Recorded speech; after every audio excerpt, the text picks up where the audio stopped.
درود دوستان عزیز، در این دور راجع به انداز اجتماعی صحبت خواهیم کرد. انداز اجتماعی چه نوع انداز است و آن از جانب کی سپرده می شود؟ و سوالهای دیگر داریم که امروز از کارشناسان جوابش را خواهیم پرسید. درود بر شما، خوش آمدید به برنامه دور. سوال اولی که پیشنهاد میکنم این است که انداز اجتماعی کدام شکلی انداز است؟ انداز اجتماعی یکی از اندازهای کلیدی هست در نظام انداز جمهوری تاجیکستان، در نظام مالیه دولتی جمهوری تاجیکستان. از نقطه نظر تأمین کننده حفظ اجتماعی به شهروندان به حساب می رود. انداز اجتماعی انداز غیر مستقیم و به اندازهای کاتگوری دولتی داخل شده، عمومی جمهوریوی داخل شده، از جانب شخصان حقوقی و شخصان واقعی حساب و پرداخت کرده می شود. گفتن جایز است که طی سالهای اخیر پیوسته در نظام انداز جمهوری تاجیکستان وابسته به تکمیل مکمل گردانی انداز اجتماعی و در مجموع اندازها کارهای نظررسی انجام داده شده هستند که پایان‌تر هم فکر میکنیم وابسته به این علاهیده گفته بگذاریم. ولی در کودکس انداز در تحریر نو که از سال 2022 مورد عمل قرار گرفته است، امتیازهای علاوگی برای انداز اجتماعی حساب پرداخت کردن و مکانیزم‌های هوسمندگردانی برای بیشتر کردن فایزنوکی پرداخت مزد مهنت که پیش بینی کرده شدگی هست، در اونجا معیارها هم نسبتاً در کودکس انداز در تحریر نو پستر کرده شدگی هستند. برای همین انداز اجتماعی یکی از اندازهای کلیدی هست که برای دولت امکانیت میدهد که تأمینات حفظ اجتماعی را از نقطه نظر پرداخت نفقه به نفقه خوران تامین می نماید. بله، خب خود انداز اجتماعی از جانب کی سپرده می شود؟ از جانب کارفرما و یا کارگر؟ طبق طلبات کودکس انداز سپارنده پیش بینی کرده شدگی است. گفتن جایز است که هر یک نمود انداز عنصرهای انداز را دارد و در عنصرهای انداز داخل می شود خود انداز و انداز سپارنده. یعنی هیچ نمود انداز نیست که بدون معین و مشخص کردن انداز سپارنده و انداز باشد. برای همین در قسمت انداز اجتماعی کاتگوری سپارندگان انداز اجتماعی کاملا مشخص است. یعنی در اینجا داخل می شود شخصانی حقوقی که شخصانی حقوقی در اینجا داخل کرده میشه هم مقامات های دولتی، هم تشکیلات های تجارتی و هم تشکیلات های غیر تجارتی به حیث سپارنده انداز اجتماعی داخل کرده می شوند.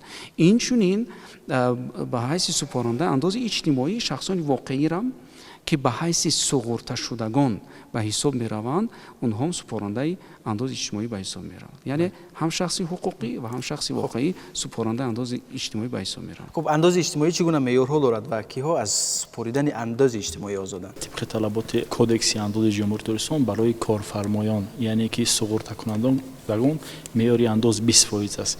کیها سپارنده های این نمود یعنی که اندازی هستند که به اندازه 20% پیش از همه چیزی که قید کرده شد شخصانی حقوقی فیلیال و نمایندگی های شخصانی حقوقی خارجی هم داخلی صاحبکاران انفرادی در این قسمت هم تشکیلات ها هم مؤسسه ها هم شخصانی حقوقی جمعیت های سوبیکت های صاحبکاری و هم صاحبکاران انفرادی که به کارمندان مزد مهنت میدن، پرداخت ها، منفعت ها و دیگر درآمد ها رو میدن همچون سپارنده اندازه درآمد اعتراف میشه و اندازه رو همچون کارفرما به اندازه 20% پرداخت میکنن.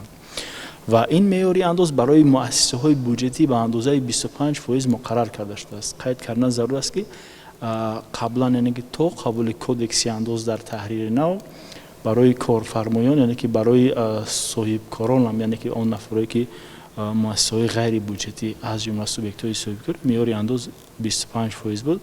محض با مقصد دستگیری صاحبکاری این معیار از 25% در کودکس انداز 20% کم کرده شد. و برای کارمندان باشد کارمندان یعنی که آن نفرانی که منفعت ها میگیرن، مزد مهنت بگیرن، پاداش پوپلی را قبول میکنن.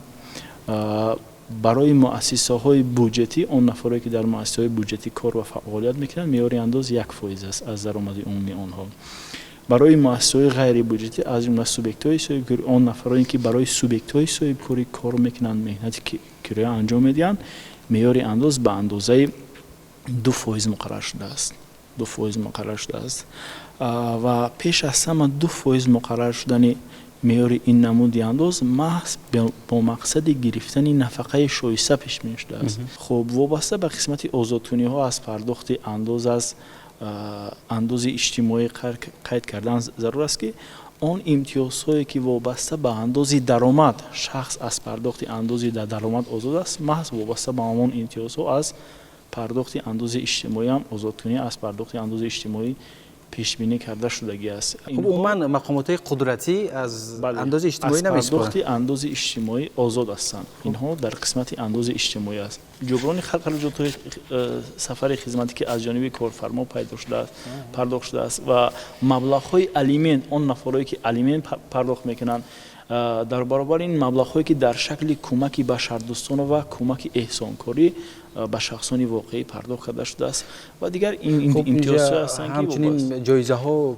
مبلغ‌های جایزه ها. خب دوره حساباتی انداز اجتماعی کدام است و حسابات انداز اجتماعی چگونه صورت میگیرد؟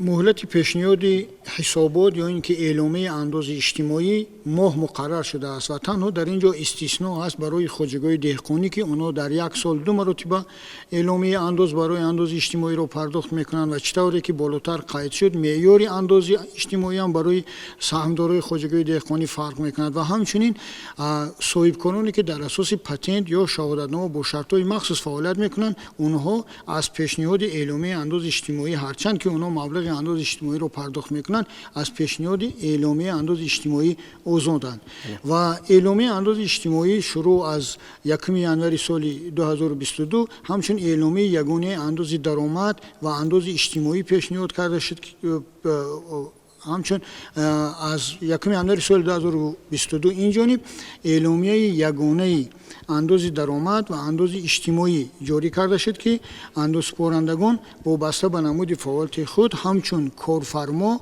آن مبلغ اندازی که همچون کارفرما پرداخت میکنن پیشنهاد میکنن. انداز اجتماعی در کجا جمع می شود؟ در کجا نگاه داشته می شود اساساً؟ انداز اجتماعی پرداخت کرده می شود به فوند نفقه جمهوری تاجیکستان و بودجت دولتی جمهوری تاجیکستان همچون انداز حساب کرده می شود و واردات این نمودی انداز تنها به فوند نفقه جمهوری تاجیکستان صورت می گیرد. خب تشکر زیاد. و اندازه نفقه در کدام اساس معین می شود؟ موافق قانون جمهوری تاجیکستان درباره نفقه‌های سقوطی و دولتی هنگامی رسیدن به سن سال نفقه یعنی مردم در سن 63 در صورت داشتن سابقه کاری 300 ماه و زنها هنگامی رسیدن به سن 58 در صورت سابقه کاری داشتن 240 ماه اندازه نفقه تعیین کرده می شود و اندازه نفقه اساساً از حساب سهم‌های پرداخت اندازه اجتماعی که کارفرما و کارمند پرداخت میکند ضمن تعیین نموده نفقه اندازه نفقه از موزی مهنت حسابی کرده می شود و اندازه نفقه از حساب اندازه میانه موزی مهنت معین پرداخت کرده می شود.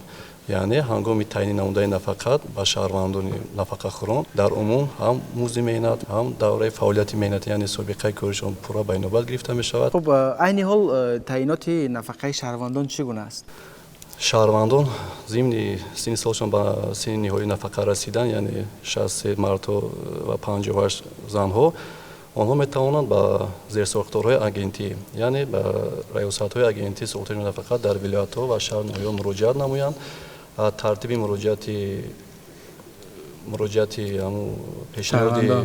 پیشنهادی حجت‌ها در اساس قرار حکومت جمهوری تاجیکستان پورا تصدیق کرده شده است و شهروندان میتوانند ضمن تعیین نفقه حجت‌های لازمه یعنی با داشتن پیشنهادی دفترچه مهنتی که اولی تصدیق نموده سابقه کاری با میان میاد و پیشنهادی حجت‌های لازمه.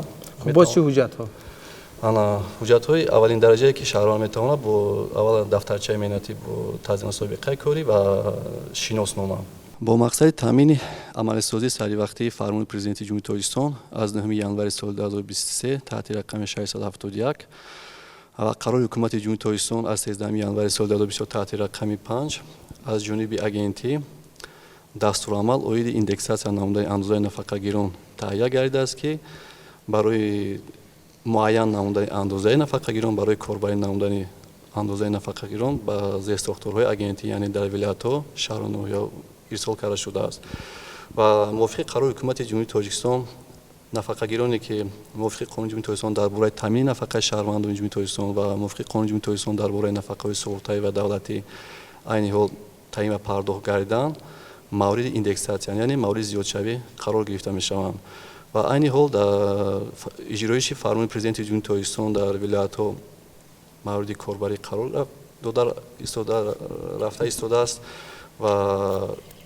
аз 1 июли соли 2024 андозаи нафақаи шаҳрвандон бо пуррагӣ бо назардошти индексатсия яъне бо назардошти зиёдшавӣ пурра пардохт карда мешавад ва қайд намуда ба мавриде ҳастад ки шаҳрвандоне ки агар ки дар мисоли оддӣ агар назар мисол биёрем шаҳрвандоне ки айни ҳол андозаи нафақаашон агар 1000 сомон бошад аз 1 июли соли 2024 бо назардошти индексатсия яъне бо назардошти 30% зиёд шидани андозаи нафақаи амалкунандашон аз 1 июли соли 2024 ба андозаи 1300 сомон пардохт карда мешавад. андози иҷтимоӣ шояд ягона андозе мебошад ки зеро ки дар кодекси андоз умуман хусусияти андоз дар он аст ки вай хусусияти бебозгашт дорад, яъне пардохти ҳатмӣ аст ки хусусияти бебозгаштӣ дорад, вале андози иҷтимоӣ хусусияти бозгаштӣ дорад. Яъне дар кодекси андоз чӣ хеле ки гуфтем андозсупоранда ду категория шахси ҳуқуқӣ ва шахси воқеӣ. Шахси воқеӣ тавассути андози иҷтимоӣ нафақаш таъмин карда мешавад як ва дар баробари таъминоти нафақавии вай хусусияти оне ки вақте ки вай супорандаи андози иҷтимоӣ аст ки агар дар қисмати муассисаҳои ғайрибюҷетӣ ки кор кунад меъёре ки аз ҳисоби худаш 2% пардохт карда мешавад ва хусусияти ҷамъшаванда дорад ки вай барои вай имконият медиҳад баъде ки нафақа ки баромад чӣ кор кунад, нафақае ки барои вай таъин мешавад боз баландтар таъин карда шавад. Дуюм масъаларо дар инҷа қайд карданӣ ҳастам ки барои субъектҳое ки шахсони ҳуқуқие ки дар қисмати бахши соҳибкорӣ яъне фаъолияти соҳибкорӣ машғул ҳастанд, онҳое ки меъёри 20% андози иҷтимоӣ аз фонди ҳифзи иҷтимоии худ аз фонди музди меҳнат андози иҷтимоиро ҳисобу пардохт мекунанд, онҳо ҳуқуқи тарҳ кардани ин андозро аз даромади умумиашон ҳуқуқ доранд.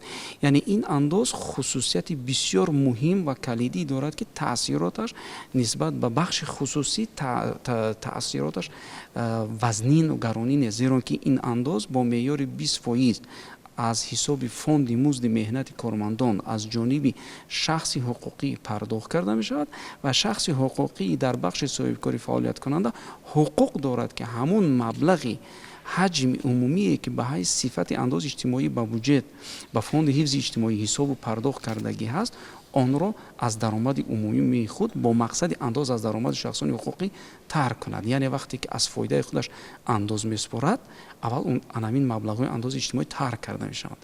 Дигар масъаларо дар инҷа таъкид карданӣ ҳастам ки мақомоти андоз яке аз мақомотҳои калидии дар бахши рақамикунонии соҳаи давлатӣ, соҳаи хизматрасонии электронии давлатӣ, соҳаи таъсиси ҳукумати электронӣ ба ҳисоб меравад.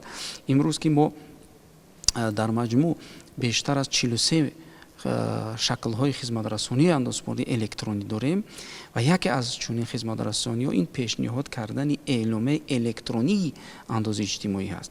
Яъне андози иҷтимоӣ аз ҷониби шахсони супорандаи андози иҷтимоӣ, яъне ҳамон шахсони ҳуқуқӣ, яъне имконият барои онҳо дода шудагӣ ҳаст ки ҳар моҳ ҳисобот пешниҳод кунанд бидуни ҳозир шудан ба мақомоти андоз, яъне тавассути электронӣ ва эъломиҳои андози онҳо бидуни гузарондани назорати андозӣ амалӣ карда мешавад. хеле сода мешавад. хеле сода аст. Яъне касе дар марҳилаи пешниҳод кардан, дар марҳилаи ҳеҷ воситае нест дигар. ҳеҷ воситае нест, пурра электронӣ ҳисоб ва пардохт карда мешавад. бисёр як равандҳои соддагардонидашуда пешбинӣ карда барои хоҷагии деҳқонӣ бошад, барои онҳо ташкил кардани эъломияи онҳо аз ҷумла эъломияи мисол мегирем ки иҷтимоӣ ва эъломияи дигаре ки ҳаст аллакай ба тарзи автоматӣ ташкил карда мешавад. ин ҳам гарониро барои бахши соҳибкории хурд ки бисёр дар онҷа соҳибкори тақрибан бештар 90% соҳибкори хурдро ташкил медиҳанд ва хоҷагии деҳқонӣ ҳастанд ки онҳо даҳҳо ҳазор تعدادشان بیشتر از 10,000 تشکیل می‌دهد، یعنی بر آنها بسیار یک سودگی رو به میان آورده بله است. تشکر زیاد. خب در حالت تأخیری انداز اجتماعی اون افرادی که مثلا در سپاریدن انداز اجتماعی تأخیر میکنن از جانب مثلا کمیته انداز چه چرا اندیشیده می شود؟ برای نه تنها انداز اجتماعی بلکه برای تمام نمود اندازها در هنگامی که انداز سپارنده اعلام پیشنهاد میکنند و عهده‌داری پرداخت اندازها به میان میاد، برای هر یک روزی دیر کردن پرداخت اندازها به اندازه 0.04% فویج حساب کرده می شود و همچنین اگر انداز اجتماعی گوییم، اگر انداز اجتماعی با برابری آن که برای هر یک روزی دیر کردگی آنها نسبت اون مبلغ اندازه که اونا باید عهده‌داری اندازی داشتن پرداخت کردن، بر ضمن این مطابق طلبات کدکس حقوق قانونی معمولی نسبت شخصان متصدی که عهده‌دار بودن پرداخت اندازه تامین کنند، همچنین مجازات های جریمه ها پیش بینی شده است. طلبات کدکس حقوق قانونی معمولی چون مقامات انداز همچون مقام وکالتداری دولتی نسبت اون نفری که طلبات عهده‌داری اندازی خود را اجرا نکرده است مجازات این تطبیق میکنند و همچنین تاکید کردن ضرور است که مطابق طلبات کدکس انداز پرندگان حقوق دارند که در پرداخت این یا اون نمود انداز مهلت گیرند، یعنی مهلت پرداخت اندازه را تمدید کنند به یک مهلت دیگر گذارند به استثنای انداز اجتماعی. امکان ندارد. کدکس انداز برای پرداخت سری وقتی انداز اجتماعی مهلت علاوگی مقرر پیش بینی کردگی نیست. یعنی قطعاً باید در وقتی مقرری باید سپاره. خب اعضایان خواجگی دهقانی در چه اندازه اجتماعی میسپارند؟ خب برای اعضایان خواجگی دهقانی مطابق قرار حکومت جمهوری تاجیکستان رقم 151 از 30 مارس سال 2022 درباره معین نمودن ترتیب اندازبندی صاحبکانی که با پتن و شهادتنامه فعالیت میکنند برای سهامداران خواجگی دهقانی معیار انداز اجتماعی برای هر یک سهامدار 10 سامانی مقرر کرده شده است.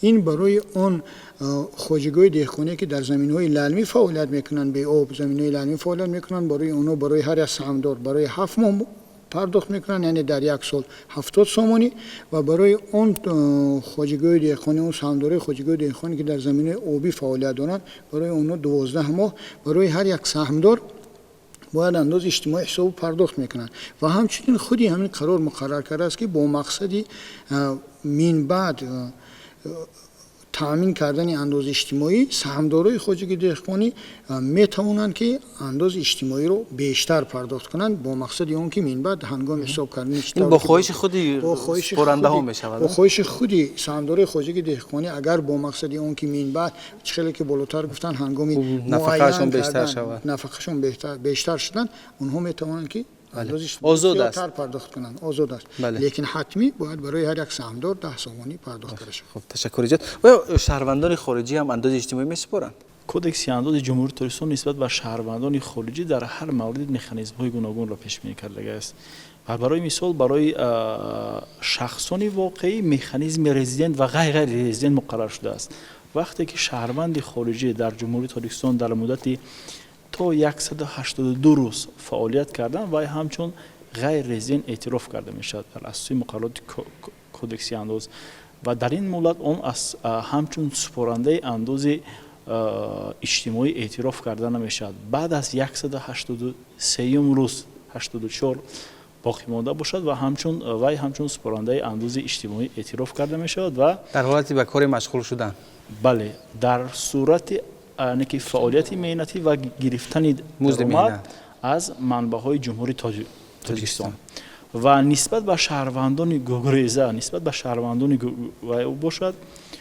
گریزه باشد در اساس کدکس انداز جمهوری تاجیکستان و قرار حکومت جمهوری تاجیکستان از 31 مارس سال 2022 تحت رقم 151 نسبت به شهروندان گریزه باشد با نظر داشت اون که معیار انداز درآمد شخصان واقعی برای شخصان خارجی 20% مقرر کرده شده است و آنها از پرداخت انداز اجتماعی آزاد هستند در مدتی تا به صفت غیر رزیدنت فعالیت داشتند و нисбат ба шахсони гуреза ки талаботи қонуни ҷумҳурии Тоҷикистон дар бораи гуреза нисбат ба онҳо татбиқ мешавад ва нисбат ба онҳо аз ҷониби мақоми ваколатдори соҳавӣ шаҳодатномаи гуреза дода шуда онҳо бошад дар асоси конвенсияи созмони милали муттаҳид вобаста ба мақоми гуреза ва дар асоси талаботи қарори ҳукумати ҷумҳурии Тоҷикистон таҳти рақами 151 онҳо бошад баробари шаҳрвандони ҷумҳурии Тоҷикистон, яъне ки аз рӯзи аввали фаъолият, аз рӯзи аввали гирифтани музди меҳнат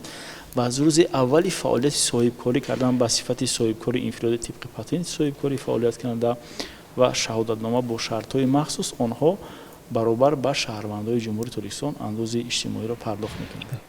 соҳибкорони инфиродие ки бо шаҳодатнома фаъолият мекунанд, тартиби супоридани андози онҳо чӣ гуна аст? соҳибкорони инфиродии тибқи шаҳодатнома фаъолият карда андози иҷтимоиро бо меъёри 1% аз даромади умумӣ пардохт мекунанд ва дар сурати надоштани даромад бошад ба андозаи 2 нишондиҳанда барои ҳисобҳо ва бо назардошти коэффисиенти минтақавӣ ки вобаста ба ҳисоб ва пардохт намудани андози патент муқаррар карда шудааст, онҳо андози иҷтимоиро пардохт мекунанд. тартиби гирифтани рақами мушаххаси суғурташавандаро барои мо шарҳ диҳед.